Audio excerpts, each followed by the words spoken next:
The dropship hummed as it approached the landing zone. The squad sat in their harnesses, running final equipment checks. Corporal Riley Stone was the only human in Strike Team Vortex. "Check your weapon again, human," chittered Kathax, the mantis-like Vrel whose compound eyes reflected the cabin lights. "Make sure your, what do you call it, magazine, is fully loaded with your little metal pellets." Laughter rippled through the squad.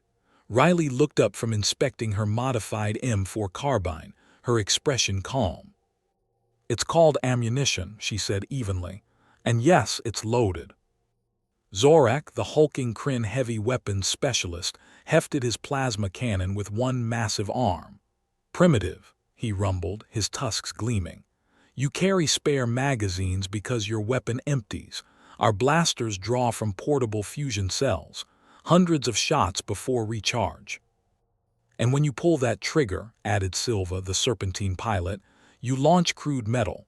We fire coherent plasma at near-light speed, precision, power, evolution." Riley took the weapon in her hands again, running her fingers along the barrel. 3 years in coalition, special forces hadn't spared her from the mockery. Humans were newcomers, primitives who had barely achieved FTL travel when the coalition found them. "At least it's reliable," Riley muttered. "Reliable?" Kathax's mandibles clicked in amusement. "My blaster has no moving parts. Yours is a museum piece, springs, firing pins, mechanical chaos. 1 grain of sand and it jams." "Actually," Riley started, but the ship's AI interrupted. "Approaching target, hostile territory in 90 seconds. The mockery ceased instantly. Commander Vexrel, the three-eyed Fothan, stood from his harness. "Mission parameters: eliminate the Void Reaver's forward operating base. Intelligence suggests 20 to 30 hostiles. Remember your training. Strike fast, strike clean." The dropship shuddered as it entered the planet's atmosphere. Riley felt her stomach drop as they descended toward the rust-colored wasteland below. They hit the ground in a defensive perimeter, weapons raised. The Reaver base sprawled before them, a collection of prefab structures surrounding a central communications tower. Riley moved with the squad, her boots crunching on brittle soil. "Contact," shouted Zorak. Reavers poured from the structures, humanoids in black armor, weapons blazing. The squad returned fire.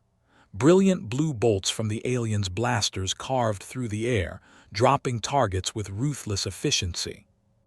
Then Riley heard it, a high-pitched whine that made her teeth ache. "What is that?" Kathax shouted. The whine peaked. Every blaster in the squad died simultaneously, their power cells flickering and going dark. "Dampening field." Vexrel's 3 eyes widened in shock.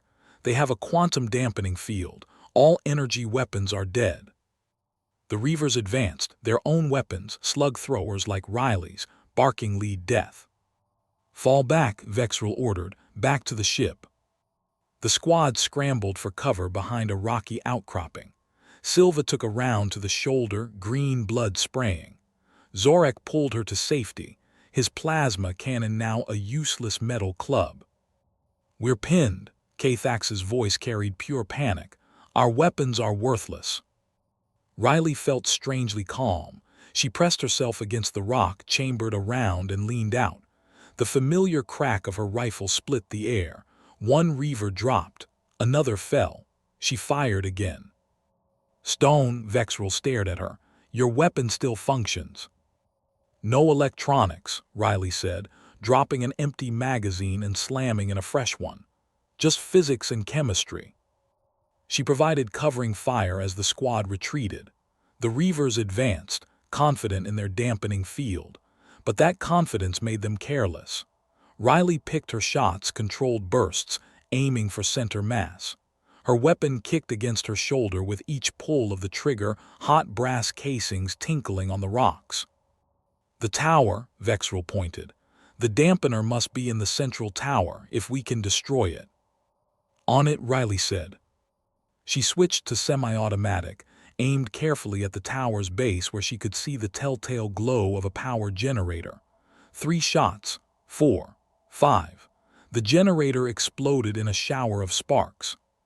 The dampening field died. Immediately, the aliens' weapons hummed back to life. Blue plasma bolts filled the air. The tide turned instantly. The Reavers, caught in the open, were cut down by the squad's superior firepower.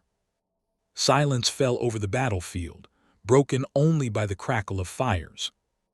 On the flight back, the atmosphere in the dropship had changed. The aliens sat quietly, stealing glances at Riley as she cleaned her rifle with practiced efficiency. Finally, Kathax spoke. "Your weapon, it requires no power source." "Just the propellant in each round," Riley said, running a cloth down the barrel. "Gunpowder. Burns, creates expanding gas, drives the bullet." "Simple," Zorek said, but there was no mockery in his voice now. "Elegant." "And the dampening field couldn't affect it because—" Silva trailed off, her wound bandaged. "Because it's mechanical, chemical," Riley said.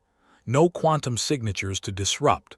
No energy fields to dampen, just controlled explosions and Newton's laws." Vexrel leaned forward. "We've grown dependent on our technology. We assumed energy weapons were superior in every way." "They are," Riley admitted. "In most situations. More shots, less weight, better accuracy over distance. But they have vulnerabilities. A sophisticated enemy can counter them." Kathax's mandibles clicked thoughtfully. "And your weapon, even if the firing mechanism fails, you can often fix it in the field." "Yes." Riley nodded. "It's repairable. All the parts are physical. You can see them, touch them, understand how they work." "We underestimated you," Vexrel said quietly. "We underestimated your people." Riley smiled slightly. "Humans have been killing each other for thousands of years. We've gotten pretty good at it. Maybe that's not something to be proud of, but it means we understand redundancy, backup systems, having a tool that works even when everything else fails." Zorek laughed, a deep rumbling sound. "Remind me never to invade Earth." "When we return to base," Vexrel said, "I'm recommending that all coalition strike teams carry at least one ballistic weapon operator. Your primitive technology saved all our lives today." Riley finished assembling her rifle and locked the bolt forward with a satisfying click. Sometimes the old ways survive for a reason. The dropship hummed on through the stars, carrying 7 aliens who'd learned an important lesson: that in war, simplicity could be the ultimate sophistication. And one human who'd proven that humanity, primitive or not, had earned its place among the stars.